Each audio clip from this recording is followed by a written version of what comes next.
سوال: کیا فرماتے ہیں علماء دین و مفتیان شرع متین اس مسئلے کے بارے میں؟ نمبر 1، مسجد بیت کیا ہے اور اس کی فضیلت کیا ہے؟ نمبر 2، کیا عام مسجد کی طرح اس کی بھی فنائے مسجد ہوتی ہے؟ اور اگر گھر میں پہلے مسجد بیت نہیں بنائی تھی، اب بنائی ہے تو کیا اسے تبدیل کر سکتے ہیں؟ نمبر 3، کیا عورت مسجد بیت میں نفلی اعتکاف کر سکتی ہے؟ جواب: بسم اللہ الرحمن الرحیم۔ نمبر 1، گھروں میں نماز پڑھنے کے لیے جو جگہ مختص کی ہو اسے مسجد بیت کہتے ہیں اور اس کا بنانا مستحب ہے۔ بہتر یہ ہے کہ دوسری جگہ کی نسبت اسے قدر اونچا، پاک، صاف اور خوشبودار رکھا جائے کہ مسجد بیت بنانے اور اسے پاک صاف رکھنے کا حکم خود نبی پاک علیہ الصلاۃ والسلام نے ارشاد فرمایا ہے، جو اس کی فضیلت کے لیے کافی ہے۔ اللہ تبارک و تعالی قرآن مجید میں ارشاد فرماتا ہے، وَجَعَلُوا بُيُوتَكُمْ قِبْلَةً، ترجمہ کنز ایمان، اور اپنے گھروں کو نماز کی جگہ کرو۔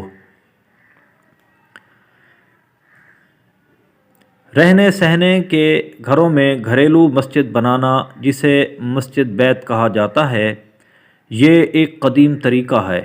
لہٰذا یہ ہونا چاہیے کہ مسلمان اپنے گھر کا کوئی حصہ نماز کے لیے پاک اور صاف رکھیں اور اس میں عورت اعتکاف کرے۔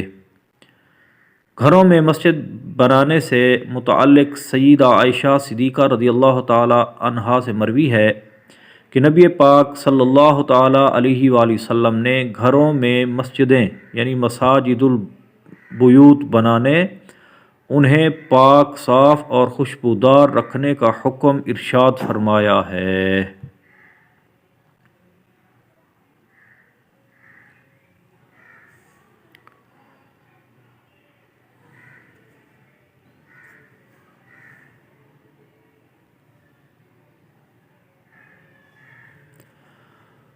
نمبر 3، عورت کے حق میں اعتکاف کے معاملہ میں مسجد بیت کا وہی حکم ہے جو مرد کے لیے عام وقف شدہ مسجد کا ہے، اور مرد عام وقف شدہ مسجد میں نفلی اعتکاف کر سکتا ہے، لہٰذا عورت بھی مسجد بیت میں نفلی اعتکاف کر سکتی ہے۔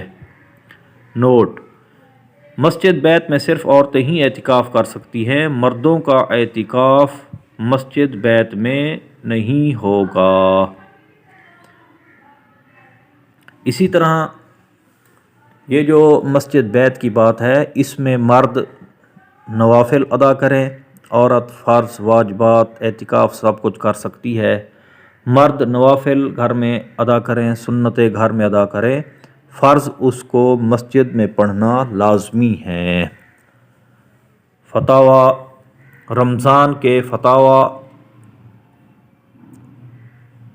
فتویٰ نمبر 40۔ صلو علی الحبیب صلی اللہ تعالی علی محمد صلی اللہ علیہ وآلہ وسلم۔